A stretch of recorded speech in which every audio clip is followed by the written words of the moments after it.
Oremos al Señor. Padre, en estos momentos clamamos a ti, pedimos por esta clase, Señor, para que tú te encargues de todos los detalles, para que todo funcione correctamente, que se haga tu voluntad, y también pedimos que nos hables hoy, en estos versículos que vamos a estar viendo, para que podamos conocer un poquito más de lo que tú has hecho, de lo que tú has creado, de cómo ha venido el diluvio sobre esta tierra y de todas las cosas que tenemos que aprender y vivir. Por eso, Señor, pedimos tu ayuda. En estos momentos lo hacemos en el nombre del Señor Jesús. Amén. Muy bien, pues vamos allá, vamos adelante.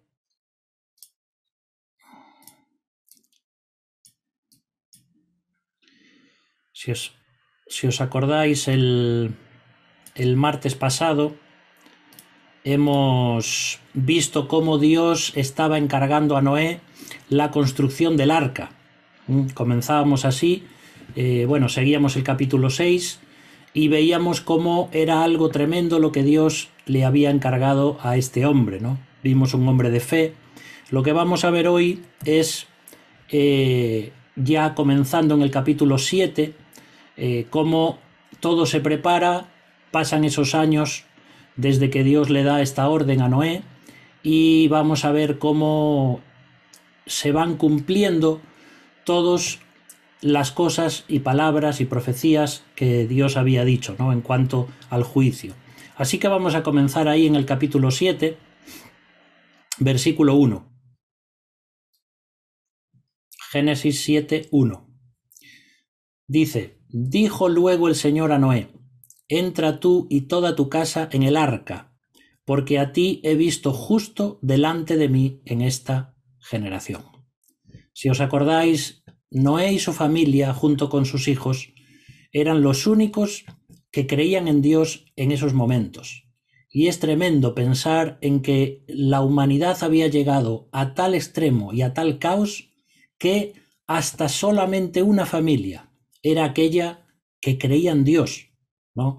Por eso es tremendo pensar dónde llegó la perversión y la maldad del ser humano, que Dios tuvo que raerlos, como vamos a ver hoy, de sobre la faz de la tierra. Ahora tenéis que entender también que entre el capítulo 6 y el capítulo 7 pasan 120 años. Tú puedes leer el capítulo 6 al 7 en un momento, pero en la historia, desde que Dios le dice a Noé que construya el arca, luego otros versículos del Nuevo Testamento dicen que Noé fue un pregonero de justicia, que estuvo anunciando el juicio a aquellas personas y hablando de Dios y de que creyesen y que tuviesen fe, pero desde que Dios se lo dice hasta que empieza el diluvio, pasan 120 años. Fijaos, algunos expertos dicen que en unos 70 años se podría haber construido el arca, por los medios que tenían y por todo lo que Dios le dijo a Noé que debía construir. Pero fijaos, es mucho tiempo construyendo. No sabemos si hay personas de aquella época que ayudaron a Noé como empleados, no lo sabemos. O si solamente fue Noé y su familia la que estuvieron construyendo el arca, preparando las provisiones, etcétera, etcétera. Lo que sí sabemos es que hayan o no participado otras personas no creyentes, esas personas no creyeron el mensaje de Noé. Y por eso solamente entra al arca Noé, su esposa, sus hijos y sus nueras, 8 personas en total.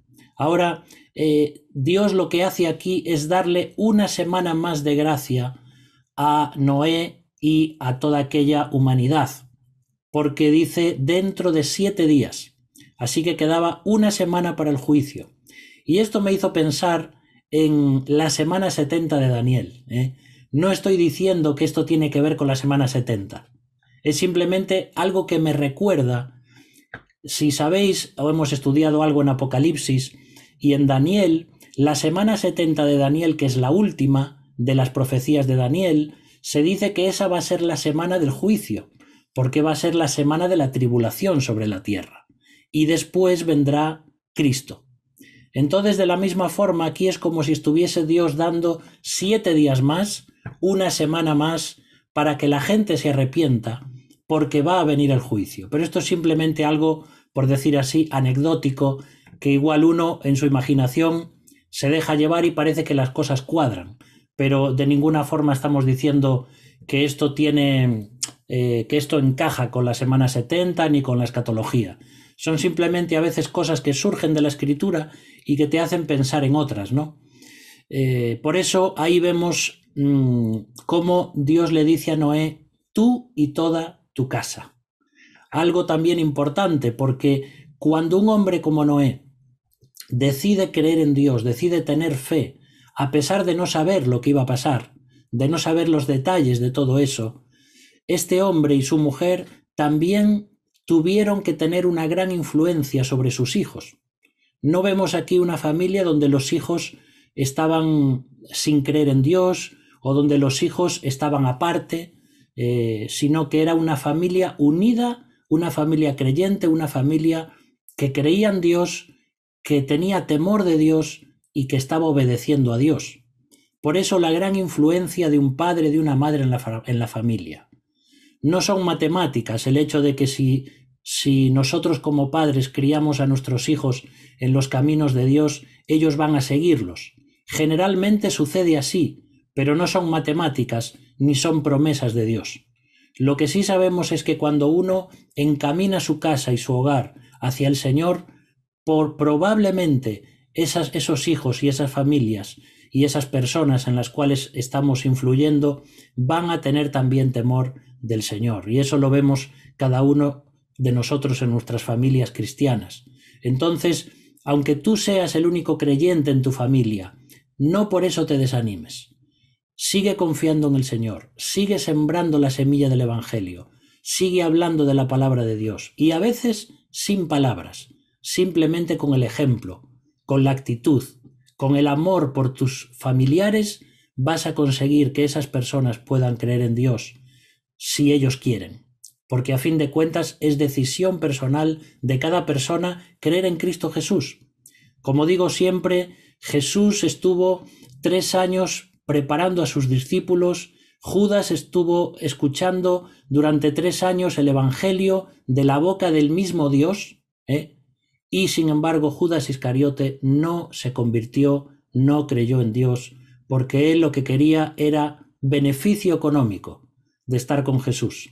Era un hombre que el deseo de su corazón era el dinero, era la avaricia, y eso le llevó tan lejos que terminó su vida suicidándose sin creer para nada en Jesús.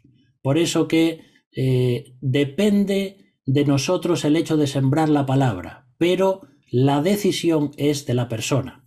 Así que ahí encontramos como Dios le dice: tú y toda tu casa. Eso me recuerda también aquel versículo en Hechos donde el carcelero de Filipo, cuando viene después de que ha habido un terremoto, cuando Pablo y Silas estaban cantando y alabando a Dios, y los presos salen de las cárceles y se van todos allí a ver quiénes eran aquellos hombres que, aun estando en el cepo, adoraban a Dios. Aquel carcelero viene, se postra a sus pies y les dice: señores, ¿qué debo hacer para ser salvo? Y Pablo le dice: cree en el Señor Jesucristo y serás salvo tú y tu casa. Porque en aquella época, si el hombre que era, digamos, el cabeza de familia, el que llevaba adelante el hogar, se hacía o se cambiaba para una religión, automáticamente toda su casa también con él pasaban a esa religión. De todas formas, las personas del carcelero, su mujer, sus hijos, sus familiares, también se convirtieron, porque dice más adelante que creyeron y fueron bautizados también. Fijaos cómo el paso de fe de una sola persona en un hogar puede hacer que toda la familia también acabe dando el paso de la conversión. Dice también de estos versículos que hemos leído: a ti he visto justo. Eso no significa que Noé era de por sí, por naturaleza, un hombre justo. Lo que está diciendo es: eres la única persona que cree en mí. Y eso es lo que demuestra la fe de Noé, que hemos leído también el martes pasado en el libro de Hebreos, en el capítulo 11. Dice: cuando Noé fue advertido de cosas que aún no se veían, con temor preparó el arca en que se salvase toda su casa, ¿no? Noé mostró fe en Dios. y por eso era un hombre justo, y dice que con esa fe condenó al mundo de su época.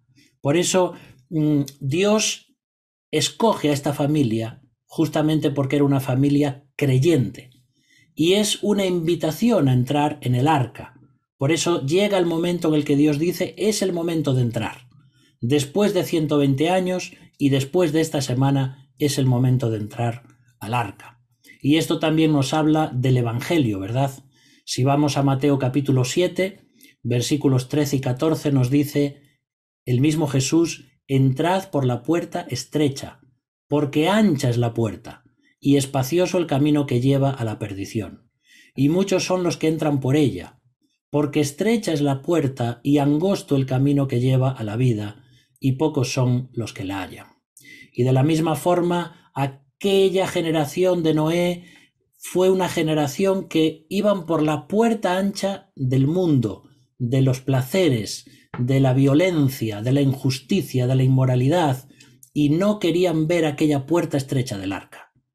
Era la única puerta que podía salvarles. Y de esto podríamos hablar mucho, como ya hemos visto alguna vez, cuando Jesús dice, yo soy el camino, la verdad y la vida, yo soy la puerta, el que por mí entrare será salvo. Por eso ya hemos dicho que el arca es un tipo de Cristo. Si estamos en el arca, nos salvamos del juicio. Si estamos en Cristo, nos salvamos de la condenación eterna. Y es por eso que ahora viene esta invitación a entrar en el arca. Seguimos en el versículo 2 y 3 del capítulo 7. De todo animal limpio tomarás 7 parejas, macho y su hembra. Más de los animales que no son limpios, una pareja, el macho y su hembra. También de las aves de los cielos, 7 parejas, macho y hembra, para conservar viva la especie sobre la faz de la tierra. Así que vemos de nuevo cómo Dios, amante de sus criaturas y de los animales, no solamente cuida de esta familia para que el género humano siga adelante y pueda venir esa línea piadosa para que Cristo descienda, sino que también cuida a los animales. Y vemos cómo escoge, no solamente, que a veces decimos que solamente escogió una pareja, pero de algunos animales que eran limpios escogió 7 parejas. ¿Por qué? Porque esos animales iban a servir también para el sacrificio. No creemos que hayan servido como para que se los comiesen Noé y su familia, como para tener carne, porque en teoría no sabemos si ya estaban comiendo carne. Eso va a ir más adelante cuando salen del arca y Dios les dice, ahora sí podéis comer de toda carne que queráis. Pero antes, lo que Dios le dijo a Adán y Eva es que podían comer de todo lo que fuese frutas, raíces, plantas, vegetales, etc. Y así también los animales, antes de la caída. Entonces, esos animales de más, por decir así, que Dios se lleva, que Noé se lleva al arca, eran también para ofrecer en sacrificio seguramente y también en un altar que iban a hacer después cuando saliesen del arca. Pero Dios ama a cada animal porque son sus criaturas y se encarga para que también la humanidad pueda disfrutar de esos animales más adelante. Realmente tuvo que ser muy triste para Dios todo eso que tuvieron que vivir de estar viendo cómo la humanidad se estropeaba. Ahora, te hago una pregunta bien interesante. ¿No es curioso que en el arca solo entraron machos y hembras, tanto de personas como de animales? Fíjate cuántas veces repite macho y hembra, macho y hembra, macho y hembra. Y de hecho en Génesis, cuando dice que Dios crea a la mujer, en el hebreo literalmente dice macho y hembra, pero al mismo tiempo que si hay personas que puedan estar escuchando eso, que sepan que nosotros amamos a todas las personas, que no rechazamos a ninguna y que lo único que estamos diciendo es lo que la palabra de Dios dice. Vamos al versículo 4. Porque pasados aún 7 días, como hemos visto una semana más, dice Dios, yo haré llover sobre la tierra 40 días y 40 noches, y raeré de sobre la faz de la tierra a todo ser viviente que hice. Yo me imagino a Dios teniendo que decir estas palabras, teniendo que llevar a cabo este plan tan terrible, aquellas criaturas que Él hizo, él mismo tenía que destruirlas, porque habían corrompido su camino sobre la tierra, como dice el capítulo anterior. Y dice ahí 40 días vendrá el diluvio sobre la tierra. Y también es un número interesante el número 40, porque siempre que aparece el número 40 o esa cifra, ese guarismo en la Biblia, se refiere a un periodo de prueba. Generalmente es así. Igual también cuando hablábamos de la cuarentena, ¿no? Que es un tiempo que hay que estar separado o que hay que estar confinado. Pero fíjate también cómo además de los 40 días del diluvio, de la prueba del juicio, también hay otros momentos en las Escrituras donde suceden cosas que tienen que ver con 40 días. Por ejemplo, Moisés estuvo en la presencia de Dios en el monte Sinaí y además 2 veces, que no solamente fue una, 40 días y 40 noches. Era un tiempo de prueba, era un tiempo donde Dios iba a hablar al corazón de Moisés, y de tal forma que cuando él bajaba del monte, dice la palabra de Dios que su cara brillaba y que se tenía que poner un velo sobre su cara porque las personas les llamaba la atención. Y eso nos muestra que cuando estamos mucho tiempo con Dios, hasta esa influencia de Dios santa en nuestra vida es capaz de afectar a nuestro cuerpo. Si nosotros pasásemos tiempos de ayuno, de oración con el Señor, o 40 días en un monte, como hizo Moisés, yo creo que algo de todo eso Dios haría en nuestra vida. Por eso es tan importante que pasemos tiempo con Dios, queridos hermanos. Que puedas leer la Biblia, que busques no, que apartes tiempo. El otro día haciendo un curso, aquella semana cuando tuvimos que suspenderlo por un curso que estaba haciendo, uno de los predicadores decía: no tienes que buscar tiempo para Dios, tienes que apartar tiempo para Dios.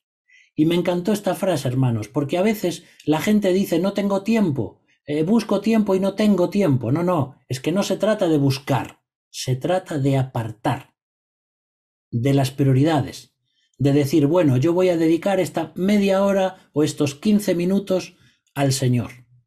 A veces decimos, no, podría ser que me levante antes, pero es que 5 minutos en cama es mucho. Pero claro, esto es más bien psicológico que otra cosa. No te va a afectar para nada que te levantes 15 minutos antes para tener unas oraciones y un devocional con el Señor. Para nada te va a afectar eso en el cansancio del día, y al contrario, el tiempo te va a rendir más. Y si no, pruébalo. Por eso hay que apartar tiempo para estar con el Señor, porque eso va a bendecir nuestras vidas, las vidas de nuestra familia, las vidas de nuestra iglesia. Nos va a llenar de amor y de compasión también por las personas. Cuando vayas a trabajar o tus vecinos, vas a tener ganas y deseos de hablarles de Dios si tú estás en contacto con Dios. 40 días también estuvieron los espías, o más bien literalmente los exploradores, porque el hebreo no dice que eran unos espías, dice que fueron a explorar la tierra. Y también 40 días estuvieron allí. Luego también, si recuerdas, cuando Elías tuvo que caminar hasta el monte Horeb, el monte de Dios, caminó también durante 40 días. Ezequiel estuvo acostado sobre su lado derecho durante 40 días. Fíjate, ¿no? A veces decimos, ay, es que Dios me pide cosas tan difíciles. Pues si te pidiera que estuvieras acostado durante 40 días, sin cambiar de postura, sobre tu lado derecho, justamente por el pecado del pueblo de Israel, imagínate las cosas que los profetas del Antiguo Testamento tuvieron que experimentar. Así como otros que tuvieron que casarse con mujeres prostitutas y rameras para tener hijos con ellas, como Oseas, para mostrar en esa simbología toda lo que era el pueblo de Israel, que había engañado a Dios con amantes de otras naciones, ¿no? Entonces hay muchas cosas ahí. Jonás estuvo predicando 40 días también a los ninivitas, ese mensaje de prueba, de juicio, de que iba a venir el juicio de Dios. Jesús estuvo ayunando durante 40 días también en el desierto. y después de que resucitó Jesús, estuvo 40 días apareciéndosele a los discípulos. Entonces, esos 40 días son importantes en la Biblia. Y aquí, en el tema de el diluvio que iba a venir sobre la tierra, también habría de durar ese tiempo. Ahora, cuando ese versículo dice raeré de sobre la faz de la tierra, ese verbo significa frotar para limpiar. Es una imagen que se ve muy bien en la imaginación, ¿verdad? Por eso te pongo ahí una sartén. Esto es del mediodía, de cuando tuvimos ahí que freír unas patatas, y mira cómo quedó la sartén. No. ¿Acaso no te ha tocado alguna vez de tener que frotar una sartén y tener que hacer fuerza? Porque a veces, si se queda ahí durante unas horas y no le echas agua, luego es complicado de sacar y tienes que usar pues un nanas como este, un estropajo más fuerte. Pues eso es lo que significa que Dios iba a borrar, es decir, iba a tener que frotar la superficie de este mundo para sacar toda la mugre y toda la suciedad y toda la basura que aquella humanidad se le había pegado. Por eso que esa es la palabra que aparece ahí. Ahora, fíjate cómo la gente hoy tampoco cree en el diluvio. Es decir, en aquella época las personas no estaban creyendo a Noé, se burlaban de él, decían que estaba mal de la cabeza, que estaba construyendo algo que nadie sabía lo que era, y las personas no creyeron y se murieron. ¿Y hoy en día acaso no sucede lo mismo? Las personas ni siquiera creen en que el diluvio fue verdad. Ahora, os pongo aquí una frase a ver si la entendéis. Es increíble la incredulidad que hay. Espero que la entendáis, no la voy a explicar, pero es increíble la incredulidad que hay. Y esto es siempre algo que va a caracterizar a la humanidad. Dice la Biblia, muchos son los llamados, pocos los escogidos. Es decir, el Evangelio se predica a millones, pero pocos son los que responden en comparación con la cantidad que rechazan. Y cada minuto que está pasando en el mundo hay personas que están rechazando a Cristo y rechazando el Evangelio y que se van a perder por toda la eternidad. Entonces nosotros como cristianos tenemos que ser más intencionales a la hora de predicar el Evangelio. A veces queremos solamente hacer contacto con ellos, ser sus amigos y a lo mejor esperar años a poder hablarles de Cristo. Tenemos que aprovechar cada momento, porque no sabemos cuándo el Señor se va a llevar a su presencia a nuestros vecinos o familiares o las personas que tal vez vemos una vez y nunca más las vemos. ¿Te acuerdas, por ejemplo, cuando aquel etíope eunuco, Dios envía allí a Felipe para que le predique y nunca más dice la Biblia que lo vio? Fue, le predicó, le preguntó qué estaba leyendo, le explicó el pasaje de Isaías 53 y dice, y nunca más volvieron a verse. Y a veces tenemos solamente una oportunidad, cuando Dios nos da como ese impulso del Espíritu Santo para hablarle a una persona, en el autobús, en el tren, en un avión, donde quiera que estemos, tal vez nunca más vamos a tener esa oportunidad. De todas formas, si yo no le hablo, Dios va a enviar a otro para que le hable. Ninguna persona va a llegar al cielo y va a decir que no tuvo, va a llegar a la presencia de Dios y va a decir que no tuvo ocasión de creer en el Evangelio. Fíjate lo que dice también 2 de Pedro 3, del 5 al 7. Estos ignoran voluntariamente que en el tiempo antiguo fueron hechas por la palabra de Dios los cielos y también la tierra, que proviene del agua y por el agua subsiste. Por lo cual el mundo de entonces pereció anegado en agua. Pero los cielos y la tierra que existen ahora están reservados por la misma palabra, guardados para el fuego en el día del juicio y de la perdición de los hombres impíos. Así que las personas hoy están ignorando esto, y somos tú y yo, la Iglesia de Cristo, quienes tenemos que ir y hablarles, porque así como sucede esto en los tiempos de Noé, viene el diluvio, y dice que aquel Dice, el mundo de entonces era diferente al de hoy, como vamos a ver por ese cataclismo que vino con el diluvio.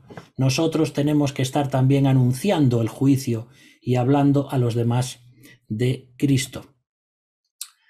Vamos al versículo 5 de Génesis 7. E hizo Noé conforme a todo lo que le mandó el Señor. Puedes ver aquí tal vez una imagen con personas que se ríen, que se burlan, que dicen que está mal de la cabeza, pero ahí mientras construye el arca y de alguna forma predicando, anunciando en el pueblo, no sabemos cómo, pero Noé fue testificando y anunciando que vendría un juicio, que vendría un diluvio, cuando tal cosa nunca había sucedido. Por eso vas a encontrar varias veces en estos capítulos la obediencia de Noé, porque dice, y Noé obedeció a Dios, e hizo Noé conforme a todo lo que Dios dijo. La obediencia es tan importante en nuestras vidas, aunque no entendamos. Noé no tenía todos los detalles. Noé solo sabía lo que Dios le había dicho y confió en él. Dios nos va a ir dando luz en cada paso que vamos adelante en la vida cristiana, pero no nos alumbra todo el camino. No vamos a saber lo que va a suceder en los próximos 20 años. Me va alumbrando paso a paso. Lámpara es a mis pies tu palabra y lumbrera a mi camino. Una lámpara, y una lámpara solo te alumbra unos metros. No, Dios no es un faro que nos alumbra kilómetros por delante. Alumbra los siguientes pasos, y eso es en lo que tenemos que confiar. La obediencia de Noé. Algo también que es interesante aquí es recordar que él tenía lo mismo que nosotros, la palabra de Dios y un juicio prometido. Seguramente Dios le había mostrado cómo tenía que diseñar el arca. Igual que en el monte Dios le dice a Moisés que construya el tabernáculo de acuerdo al diseño que le había sido mostrado en el monte. Que Dios también pudo meter en su mente, en la mente de Noé, un plano y que él fuese construyendo sin saber cómo, también puede ser. Dios es un Dios de milagros. No sabemos cómo fue el tema de planear, de hacer ese plano de ese barco, pero lo que sabemos es que Noé tenía la palabra de Dios, creyó en la palabra de Dios y creyó en que un juicio iba a venir. Y de la misma forma, si Noé pudo creer, tú y yo podemos creer también hoy. Tenemos la palabra de Dios, que además es la palabra completa, el canon de los 66 libros de la Biblia, donde encontramos todo lo que Dios quiso que tuviésemos. Conocemos el carácter de Dios, conocemos su plan para la humanidad, conocemos cómo podemos salvarnos, conocemos quiénes somos en Cristo, conocemos el plan que Dios tiene para la Iglesia, muchas profecías que ya sabemos cómo explicar. No tenemos excusa para no creer en la palabra de Dios.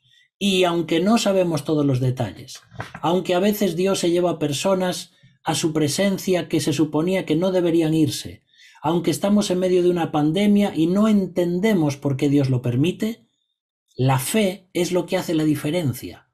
Yo no puedo confiar en Dios porque sepa todas las respuestas. Muchas veces ni siquiera sabemos cómo preguntar. No es que no tenemos las respuestas, es que ni siquiera sabemos cómo hacer las preguntas a Dios. Y es por eso Dios es un Dios que nos supera, que sus pensamientos no son nuestros pensamientos, que sus caminos no son nuestros caminos. Un día comprenderemos y conoceremos como fuimos conocidos, pero ahora necesitamos la fe para confiar en Él. Versículos 6 y 7.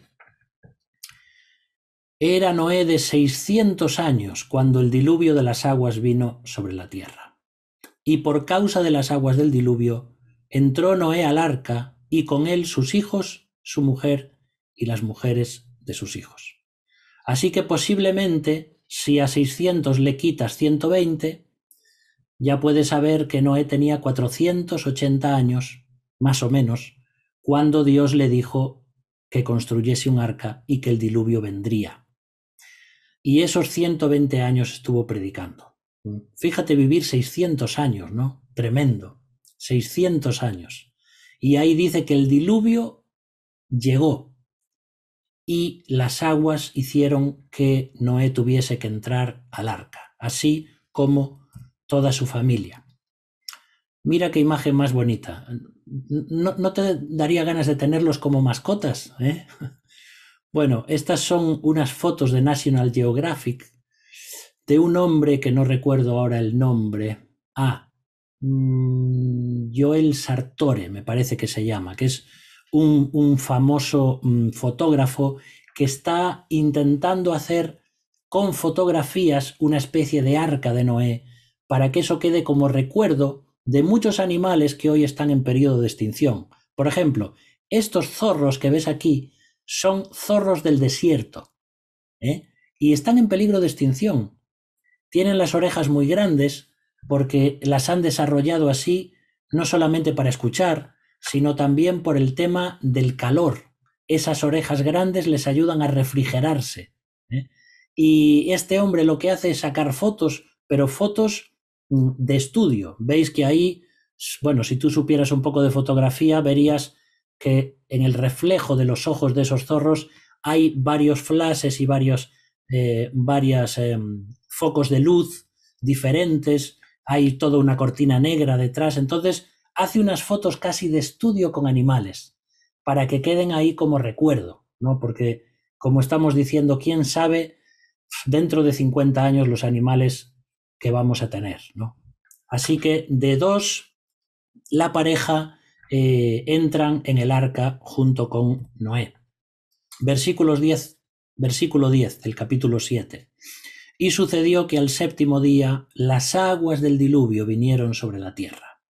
El año 600 de la vida de Noé, en el mes segundo, a los 17 días del mes, aquel día fueron rotas todas las fuentes del grande abismo y las cataratas de los cielos fueron abiertas.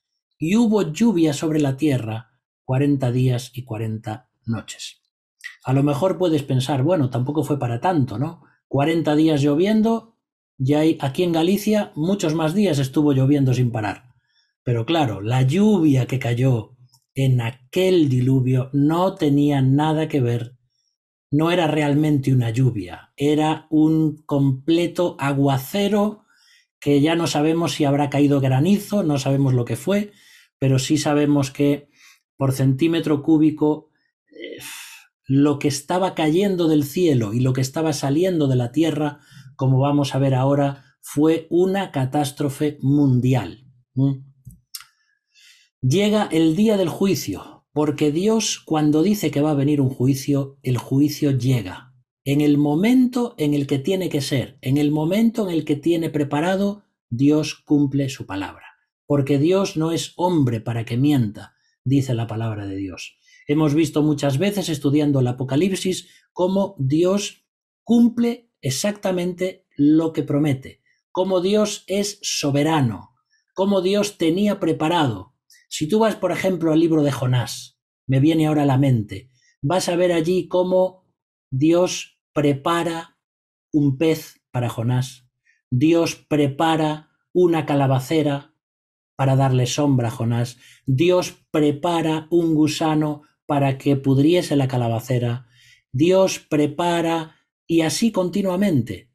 Aunque es un libro que está escrito en forma de parodia, el libro de Jonás, con grandes detalles y grandes contrastes, encontramos a un Dios soberano, porque Él se adelanta a las cosas, porque Él conoce todo lo que va a venir. Y no hay nada que tengamos en nuestra propia vida que Dios no conozca. Dios lo sabe. Dios es proveedor y es preveedor. Él lo prepara todo y Él tiene un plan. Y así como le había dicho a Noé que vendría el juicio, a los 120 años llega el juicio. Y esto también nos recuerda que todos vamos a enfrentar un juicio. Esas personas allí en aquella época enfrentaron un juicio terrible, muriendo ahogados de una forma terrible, porque no quisieron creer en Dios. Mira lo que dice, por ejemplo, Jesús en Mateo 12:36. Mas yo os digo que de toda palabra ociosa que hablen los hombres, de ella darán cuenta en el día del juicio. Es decir, que hasta las palabras a veces tontas que decimos o chistes que igual no deberíamos contar, de todas esas palabras que salen de nuestra boca, un día daremos cuenta. Por eso vamos a enfrentar un juicio. Lo bueno es que los creyentes ya no vamos a enfrentar un juicio por nuestro pecado, porque Cristo pagó el precio de nuestro pecado en la cruz.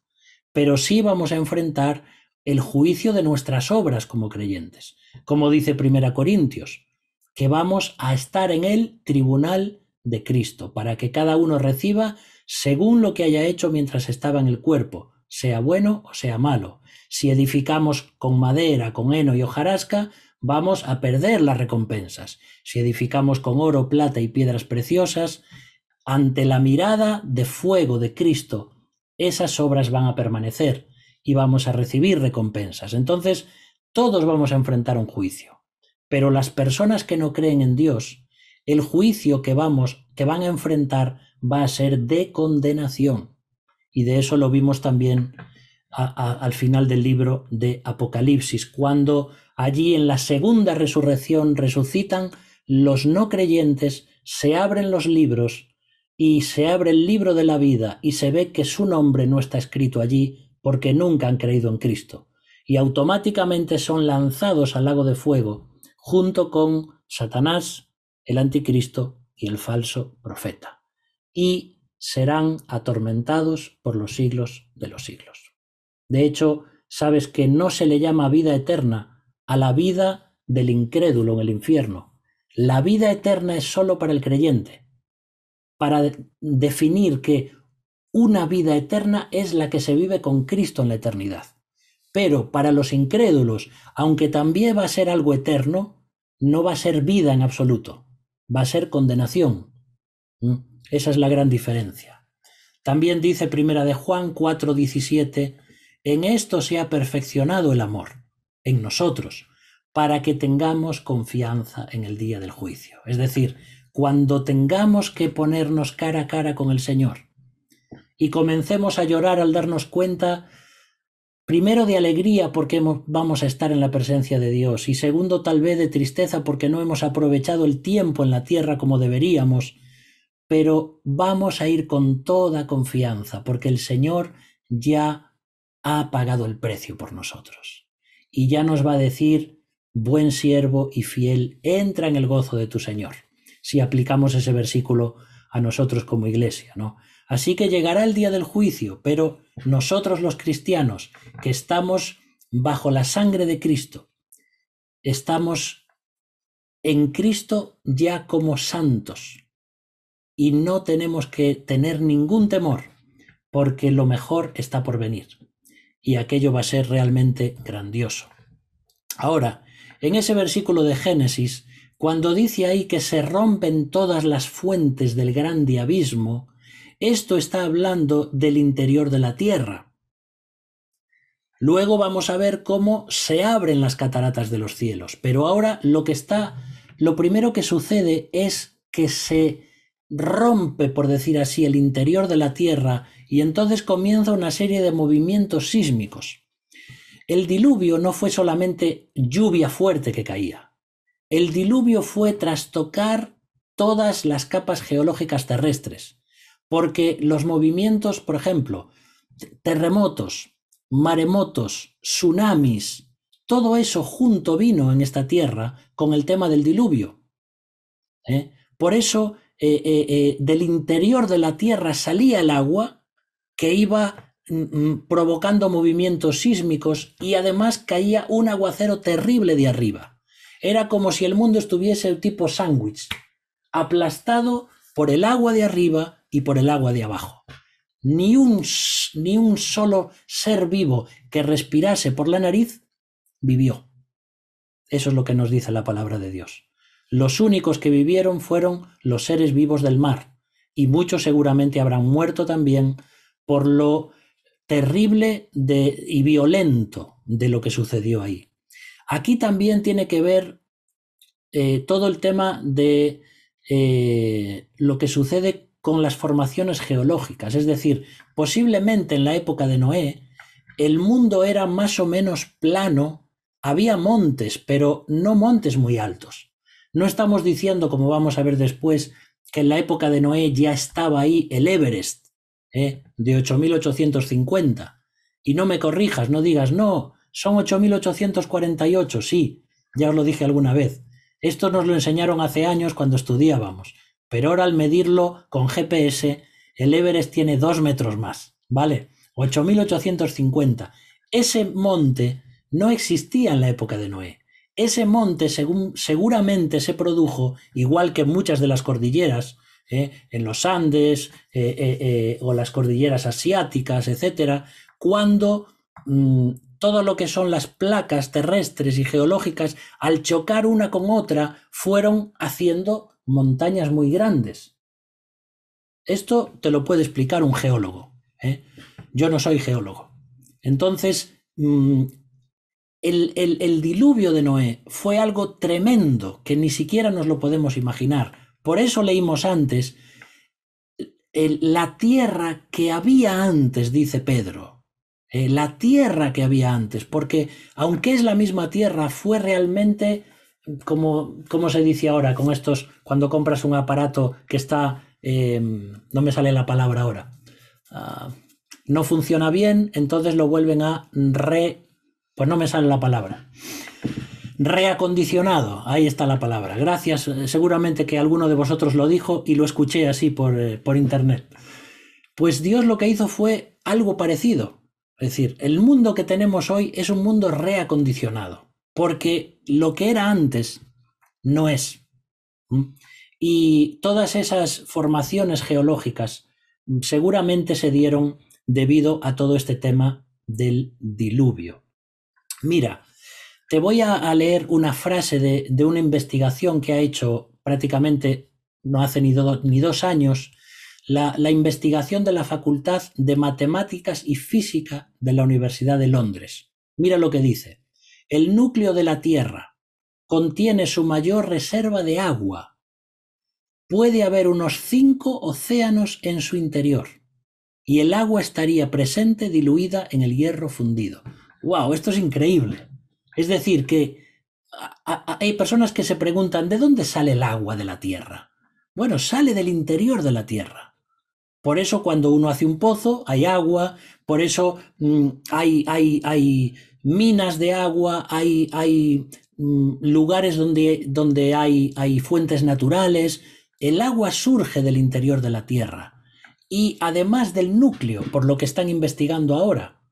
Es decir, que en ese núcleo, que es como si fuera hierro, porque realmente es hierro, de ahí todo el magnetismo terrestre, y de ahí por qué hay aves, por ejemplo, que migran y que hacen sus migraciones y se guían como si tuvieran un GPS, porque están preparadas, hechas así por el Señor, digamos como si tuviesen una brújula en su mente, porque la Tierra tiene magnetismo.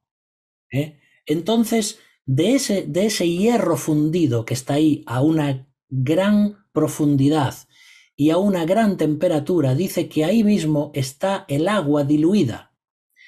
Entonces yo creo que cuando se produjo el diluvio, esa agua que surgió no era solamente agua, sino que posiblemente hacía que saliesen géiseres, agua hirviendo y tal vez volcanes, lava. Me imagino que tuvo que ser algo así. Por eso el mundo se trastocó por completo y a partir de ahí el mundo quedó hecho una pena. Y ahora terremotos, problemas atmosféricos, maremotos, tsunamis, todas estas cosas es porque el mundo, como dice Romanos 8, está gimiendo porque ha sido esclavizado por culpa del pecado del ser humano. Vamos a seguir. Y además de esa agua que surgía de la tierra, dice que se abren las cataratas de los cielos. El aspecto de la tierra cambió totalmente. Hay, por ejemplo, fósiles que se han encontrado en ciertos lugares donde nunca existieron esos animales. Esto lo puedes leer en cualquier libro de fósiles, de arqueología. Es decir, ¿cómo llegó un fósil de un lugar? Es decir, ¿cómo llegó un fósil, por ejemplo, de un animal que era del mar a la punta de una montaña donde nunca llegó el mar? Porque los científicos se extrañan de estas cosas, porque es que el diluvio fue tal y de tal dimensión que los animales es que andaban volando. ¿Entendemos esto? Todo lo que fuese movimiento sísmico, todas esas olas, todos esos terremotos, realmente machacaron la vida y llevaron a animales de un lugar a otro como por arte de magia. Ni nos damos cuenta realmente de todo lo que sufrió geológicamente nuestro planeta Tierra cuando sucedió el tema del diluvio.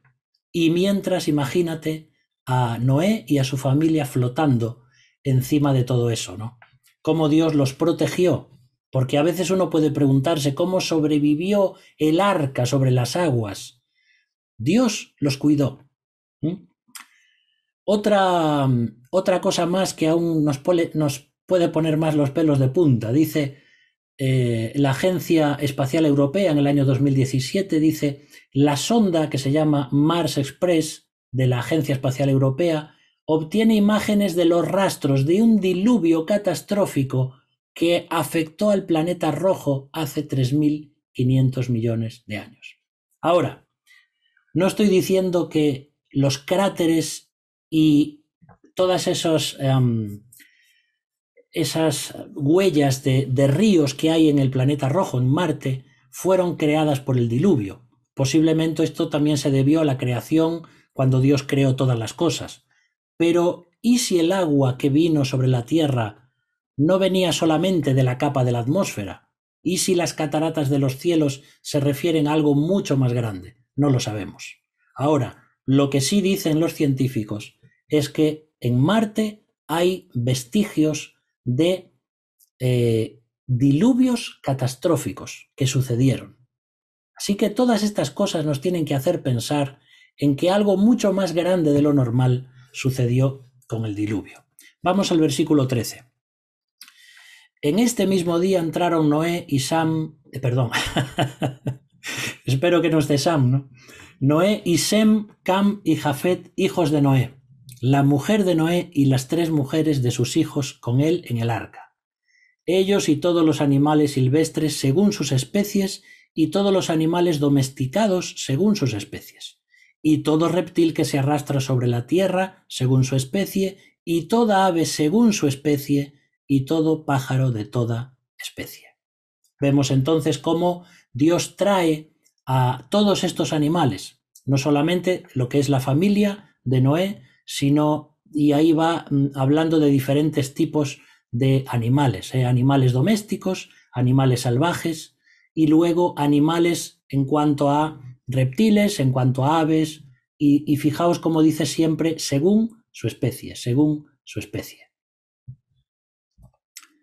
Versículo 15. Vinieron pues con Noé al arca, de 2 en 2, de toda carne en que había espíritu de vida.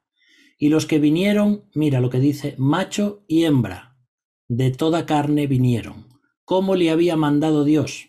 Y mira ahora esta tremenda frase, y el Señor le cerró la puerta. Se acabó el tiempo de gracia. Esto es simplemente una imagen, pero no me quiero imaginar lo que tuvo que ser para aquellas personas ver cómo lo que Noé había prometido se estaba cumpliendo, cómo se empezó a mover la tierra, cómo comenzaron los terremotos, las aguas. No les dio tiempo realmente. Estas imágenes que tenemos o que las personas pintan en cuanto que hay personas golpeando las puertas del arca para que les dejasen entrar, realmente se cree que ni siquiera les dio tiempo algo así. Cuando se dieron cuenta ya estaban medio muertos, porque fue tan feroz la fuerza con la que cayó el diluvio, que en cuanto se dieron cuenta ya no tenían a dónde ir, ni podían escapar. Y el Señor cierra la puerta, porque Dios da en su misericordia tiempo de gracia, pero va a llegar un día cuando se termine. Y cuando la puerta se cierre, cuando Cristo ya no sea predicado, no habrá más oportunidad. En Apocalipsis hemos visto también que vienen los juicios de Dios. Antes de venir los juicios de las copas, de los sellos, etcétera, etcétera, Dios da tiempo para que se arrepientan las personas. Pero la gente no quiere creer en Dios, y cuantos más juicios trae Dios, más se enfada la gente contra Dios y más blasfema contra Él. Y esto es algo parecido a lo que estaba pasando en los días de Noé. Dios cerró la puerta. Además, tuvieron que cerrarla bien porque esa puerta tenía que quedar bien sellada para que no entrase el agua en el arca. Pero es Dios quien la cerró. Versículo 17. Y fue el diluvio 40 días sobre la tierra, y las aguas crecieron y alzaron el arca, y se elevó sobre la tierra, y subieron las aguas y crecieron en gran manera sobre la tierra, y flotaba el arca sobre la superficie de las aguas. ¿Verdad que parece esto una película? Pero esto es lo que la Biblia nos dice. Esto es lo que sucedió. No sabemos cómo, no podemos explicar muchas cosas. Creemos lo que la Biblia nos dice y un día lo sabremos de primera mano, cuando hablemos con Noé. Dice ahí el versículo 19, y las aguas subieron mucho sobre la tierra, y todos los montes altos que había debajo de todos los cielos fueron cubiertos. 15 codos más alto subieron las aguas después que fueron cubiertos los montes. Entonces, de nuevo, repito que no es que había ya montes de 8 kilómetros de altura, como el Everest, sino que los montes que había fueron, digamos, el más alto que existiese, pues el agua subió 6 metros, ¿vale? 15 codos, 6 metros más alto el agua que ese pico del monte. ¿Por qué? ¿Por casualidad? ¿O es que Dios tenía en mente dos cosas? Primero, aunque sería imposible, ¿te imaginas a una persona subiendo al monte más alto para no ser ahogado? Bueno, tampoco podría, porque 6 metros más alto que ese monte y que ese pico y que esa cima, nadie podría sobrevivir. No había nadie de más de 6 metros de altura. Y segundo, Dios se encarga de cada detalle, porque el arca podía chocar, todo lo que es la quilla del arca y la parte de abajo del barco también podía quedar encallada en un monte, ¿o no? Pero es que Dios se encarga de estos detalles para que el arca pueda navegar sin temor a encallar. Así que fíjate cómo Dios es el Dios de los detalles, cómo Dios ama a sus criaturas y cómo ni siquiera a veces pasan desapercibidos estos versículos, pero para Dios no. Dios es el Dios de los detalles. Versículo 21. Y murió toda carne que se mueve sobre la tierra, así de aves como de ganado y de bestias, y de todo reptil que se arrastra sobre la tierra, y todo hombre. Todo lo que tenía aliento de espíritu de vida en sus narices, todo lo que había en la tierra, murió. Qué tristeza, ¿verdad, hermanos? Pensar en esos primeros capítulos de Génesis donde Dios ve qué maravillosa es la creación, donde ve que todo es bueno, y acabar cientos de años después teniendo que destruir a sus criaturas, el pecado de la humanidad. Y dice, todo lo que había en la tierra murió. Es tremendo, hermanos, pensar en estas cosas. Las personas de la época de Noé ya se estaban ahogando mucho antes de que viniera el diluvio. Se estaban ahogando en la inmoralidad, en la violencia, en el matrimonio múltiple, porque como dice Jesús en Mateo, que se casaban y se daban en casamiento en los tiempos de Noé, significa que estaban continuamente teniendo relaciones sexuales inmorales, y se casaban con una, la dejaban, se divorciaban, se casaban con otra, elegían otra, y era así como si fuese algo completamente sin orden ninguno. Aquellas personas habían corrompido su camino sobre la tierra, aquellas personas habían prácticamente dejado de ser la humanidad tal como Dios quería, y se entregaron a vicios, a borracheras, al sexo, a un montón de cosas fuera de la voluntad de Dios y fuera del matrimonio. Y realmente estaban ya ahogados en sus pecados antes de que viniese el diluvio. Y versículo 23, así fue destruido todo ser que vivía sobre la faz de la tierra, desde el hombre hasta la bestia, los reptiles y las aves del cielo, y fueron raídos de la tierra, y quedó solamente Noé y los que con él estaban en el arca, y prevalecieron las aguas sobre la tierra 150 días. Así que fijaos, como vamos a ver después en el capítulo 8, cómo las aguas quedan ahí 150 días debido a todo lo que había caído y todo lo que había salido también del interior de la tierra. Simplemente para terminar, una frase aquí de un libro, se llama Biblia de bosquejos y sermones portavoz. Dice, como todos sabemos, a pesar de nuestra gran inteligencia e inventiva, somos mucho más ignorantes que conocedores de la historia pasada y del universo. Es decir, podemos saber algo de estas cosas, podemos ver los detalles que se nos dan en la Escritura y podemos usar la imaginación, inventar lo que pudo ser, lo que no, pero a fin de cuentas realmente somos más ignorantes que conocedores. Es decir, sabemos muy poco realmente de todo lo que sucedió. Estamos intentando darle explicación a través de la palabra de Dios, pero como dicen algunos otros predicadores, la Biblia aquí no dice nada de esto, pues yo tampoco voy a decir nada de esto. A uno le gusta intentar dar respuesta, ponerse ahí a lucubrar y a decir a ver si esto tiene que ver con esto y hacer un puzzle, y a veces es bueno, pero a veces también son palabras humanas. Entonces quédate con lo que dice la palabra de Dios. Lo que yo te pueda decir y que no esté en la Biblia, tíralo a la basura, pero quédate con todos estos versículos y con lo que Dios dice, porque es la palabra de Dios y es verdad. Así que aquí dejamos este capítulo 7, y si Dios quiere, ya para el martes que viene estaremos ya con el capítulo 8 de Génesis, y vamos a ir viendo ya cómo Noé y su familia salen del arca y los animales y hacen un altar y viene el arco iris y toda una serie de cosas. Voy a quitaros el silencio. Muy bien, ya sabéis también que cualquier pregunta, duda o lo que sea, podéis escribirnos y intentaremos dar respuesta a todas estas cosas. ¿Sí? ¿Alguna cosa que queráis decir ahora? Muy bien, pues entonces vamos a terminar orando, ¿de acuerdo?